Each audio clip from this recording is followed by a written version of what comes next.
అసలు దానికి దీనికి ఏం సంబంధం?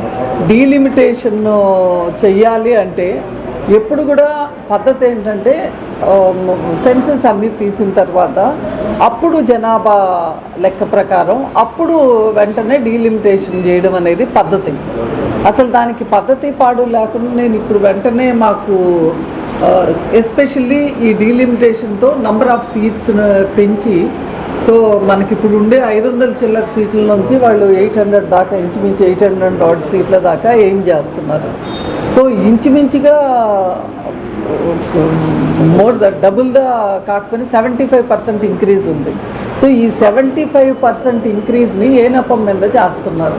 సో ఈ 75% ఇంక్రీజ్ అంతా కూడా వాళ్ళ ఉద్దేశం ఏంటంటే సదర్న్ వాళ్ళ దాంట్లో ఎక్కువ రావట్లేదు కాబట్టి, వాళ్ళకి ఎక్కువ బీజేపీకి సపోర్ట్ లేదు కాబట్టి సదర్న్ దాంట్లో సీట్ల నంబర్ పెంచకుండా వాళ్ళకి సపోర్ట్ ఉండే ఇప్పుడు ఉత్తరప్రదేశ్ కానివ్వండి అలాంటి వాటిల్లో చాలా ఎక్కువ పెంచేసి ఇట్లా డిస్పారిటీ చేస్తున్నారు.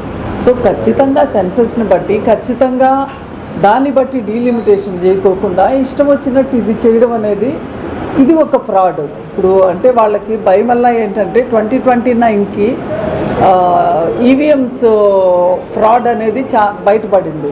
సో ఇప్పుడు దానికి ఎలక్షన్ కమిషన్ వాళ్ళు నెక్స్ట్ ఎలక్షన్ అప్పుడు వీళ్ళకి ఎంత సహకరిస్తారనే డౌట్ కూడా ఉండుండొచ్చు.